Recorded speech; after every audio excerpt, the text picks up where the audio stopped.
चंपक खुशी से सनत घर में टहल रहा था।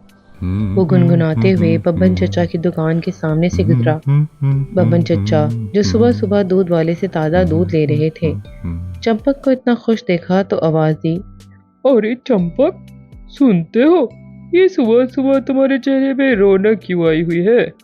चंपक बोला, मैं अभी अभी गंदम के खेतों से होकर आया हूँ। इसकी बार गंदम बहुत अच्छी है। मैं बहुत खुश हूँ। खूब सारी गंदम फरोख्त करके पैसे मिलेंगे, जिससे मैं और जानवर लूँगा। बब्बन बोला, ये बहुत अच्छी बात है। चंपक बोला, अच्छा मैं चलता हूँ। सनतगढ़ के तमाम किसान इस साल फसल के अच्छा होने की वजह से बहुत खुश हैं। दिया और मिट्ठू भी बहुत खुश नजर आ रहे थे। दिया ने मिट्ठू को देखा तो बोली, मिट्ठू, लगता है खुशी ने तुम्हें पागल कर दिया है। खुद अकेले ही मुस्कुरा रहे हो। बच्चे सुबह सुबह स्कूल जा रहे हैं। छोटू ढोलू भी नाश्ता करने के बाद स्कूल के लिए तैयार हो रहे थे। इतने में हर तरफ स्याह बादल छा गए। सनतगढ़ को हर तरफ से बादलों ने घेर लिया। छोटू और ढोलू बारिश देखकर खुशी से कूदने लगे। ढोलू ने छोटू से कहा, छोटू, आज बारिश में खूब नहाएंगे और स्कूल से छुट्टी भी हो जाएगी। छोटू बोला, हाँ, मैं दुआ करता हूँ आज बहुत ज़्यादा बारिश हो। दद्दू ने जब स्याह बादल देखे तो बहुत परेशान हुए। छोटू और ढोलू भागकर दद्दू के पास आए और बोले, दद्दू देखो कितना अच्छा मौसम हो गया, आज तो खूब मजे करेंगे। दद्दू ने कहा, मेरे बच्चों, दुआ करो कि आज के दिन बारिश न हो। छोटू और ढोलू ने एक दूसरे की तरफ देखकर कहा, क्यों दद्दू? उस्तानी जी तो कहती हैं कि बारिश तो बहुत अच्छी होती है, बारिश के बहुत फायदे हैं। ढोलू बोला, जी दद्दू, देखे ना, गर्मी भी कितनी हो रही है। दिया को भी कहीं पानी नहीं मिलता। दिया भी ढोलू की बात सुनकर बोली, जी जी भाई, बहुत गर्मी है। बारिश हो गई तो पानी में खूब नहा लूंगी। दद्दू सब चुप बैठकर सबकी बातें सुन रहे थे। छोटू और ढोलू को तो दद्दू की परेशानी समझ में नहीं आ रही थी। खैर बारिश नहीं हुई तो सब बच्चे स्कूल की तरफ रवाना हो गए। सब बच्चे खुशी खुशी क्लासरूम में दाखिल होते हैं और एक साथ कहते हैं, गुड मॉर्निंग उस्तानी जी। उस्तानी जी कहती हैं, गुड मॉर्निंग बच्चों, चलो अपनी किताबें खोलो। इतने में छोटू खड़ा होता है और कहता है, उस्तानी जी, मुझे आपसे एक बात पूछनी है।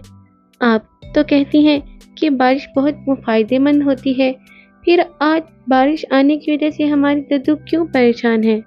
उस्तानी जी कुछ देर सोचने के बाद बोली, जी छोटू, बारिश बहुत फायदेमंद है, मगर आजकल गंदम की फसल पक कर तैयार हो चुकी है। अगर बारिश होती है तो फसल को नुकसान हो सकता है, इसलिए हम सबको दुआ करनी चाहिए कि बारिश कुछ दिनों के बाद हो, ताकि किसान फसल काट लें। उस्तानी जी कहती हैं कि सब बच्चे मिलकर दुआ करोगे ना? सब बच्चे एक जुबान होकर कहते हैं, जी उस्तानी जी। छुट्टी होने के बाद बच्चे घर जा रहे थे। सुबह से जो बारिश आई हुई थी वो अभी तक लगी नहीं थी। छोटू और ढोलू भी अपने दोस्तों के साथ घर जा रहे थे। रास्ते में बब्बन चचा से कुछ समोसे लेने के लिए रुकते हैं। बब्बन चचा चंपक के पास बैठे उसे समझा रहे थे, चंपक मियाँ, परेशान ना हुआ कर, सब खैर होगी, तुम्हारी फसलों को कुछ ना होगा। चंपक बोला, अगर बारिश हो जाती है तो मैं और मेरे जानवर पूरा साल क्या खाएंगे, और मैं अकेले कैसे इतनी फसल काटूंगा। छोटू और ढोलू ने सुनकर कहा, चंपक चाचा, आप परेशान क्यों होते हैं? आप अकेले नहीं हैं, हम सब आपके साथ हैं। चंपक के चेहरे पर मुस्कुराहट आ ही गई। मिट्ठू भी बोला, हाँ, हम सब आपके साथ हैं। शाम तक बादल हट चुके थे। छोटू और ढोलू ने दद्दू से कहा कि आज सुबह हम दोनों स्कूल से छुट्टी करेंगे। दद्दू बोले, क्यों? स्कूल से छुट्टी करना तो बुरी बात है। छोटू बोला, वो चंपक चाचा की फसल पककर तैयार हो गई है और हम सब मिलकर इनके साथ कल गंदम की कटाई करेंगे। दद्दू बोले, चलो ठीक है, दूसरों की मदद करना तो बहुत अच्छी बात है। ढोलू और छोटू बेटा, ऐसा करो कि रहते दोस्तों को भी इत्तला कर दो, ताकि सब मिलकर काम करें तो काम जल्द खत्म हो जाएगा। چھوٹو اور ڈھولو دوستوں کے پاس جانے کے لیے تیار ہو گئے تو دیا بھی ساتھ ہی چل پڑی۔ چھوٹو اور ڈھولو للہ کے گھر گئے تو للہ ببن چچا اور رجو چچی کے ساتھ بیٹھا گپ شپ کر رہا تھا۔ ببن چچا دونوں بچوں کو دیکھ کر بہت خوش ہو گیا۔ چھوٹو بولا، ہمارے ددو کہتے ہیں کہ دوسروں کی مدد کرنی چاہیے۔ رجو چچی بولی، ہاں بیٹا، دوسروں کی مدد کرنی چاہیے، یہ تو بہت اچھی بات ہے۔ ڈھولو، تو سب مل کر صبح چمپک کی گندم کی فصل کاٹنے چلیں گے تاکہ بارشوں کا موسم شروع ہونے سے پہلے کام ختم ہو جائے۔ ببن چچا بولے، یہ تو بہت اچھی بات ہے، صرف چمپک کی ہی نہیں، ہمیں تو سنت گڑھ کے ہر کسان کی مدد کرنی چاہیے۔ للہ بولا، تو ٹھیک ہے، ہم کل سے ہر کسان کی مدد کرنے کے لیے جائیں گے۔ للہ اچانک بولا، مگر مجھے تو بہت زیادہ بھوک لگتی ہے، کھیت میں کیا کھاؤں گا؟ مجھے تو جلیبی اور سموسے بہت یاد آئیں گے۔ چھوٹو اور ڈولو زور زور سے ہنسنے لگے۔ رجو چاچی بولی، میں تمہارے لیے سموسے اور چائے کھیت میں لے آؤں گی، میرا بیٹا تم پیٹ بھر کے کھا لینا۔ چھوٹو کے دماغ میں خیال آیا تو وہ بولا، ببن چچا، ایسا نہیں ہو سکتا کہ ہم سب مل کر کھیتوں میں کام کرنے والے ہر کسان کے کھانے پینے کا بھی انتظام کریں؟ آپ کچھ سموسے اور مٹھائی آپ بنا لینا اور چائے کا انتظام ہم سب کر لیں گے۔ ببن چچا یہ سن کر بہت خوش ہو گیا۔ سنت گڑھ میں اگلی صبح ایک نیا سورج نمودار ہوتا ہے۔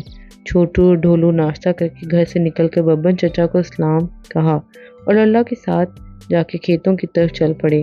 دیا اور مٹھو تو ساتھ ساتھ تھے۔ چمپک پہلے سے کھیتوں میں موجود تھا۔ سب لوگوں نے مل کر گندم کاٹنا شروع کر دی۔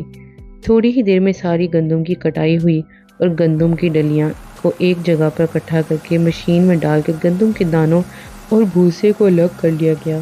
چمپک تو بہت خوش نظر آ رہا تھا۔ چھوٹو اور ڈھولو کی محنت کی وجہ سے ہر کام وقت سے پہلے ہی ہو گیا۔ ببن نے اپنے ہاتھوں سے مزیدار سموسے بنا کر سب کو کھلائے۔ چمپک اور اس کی بیوی نے سب کا شکریہ ادا کیا۔ بچے بھی ان کی مدد کر کے بہت خوش ہو رہے تھے۔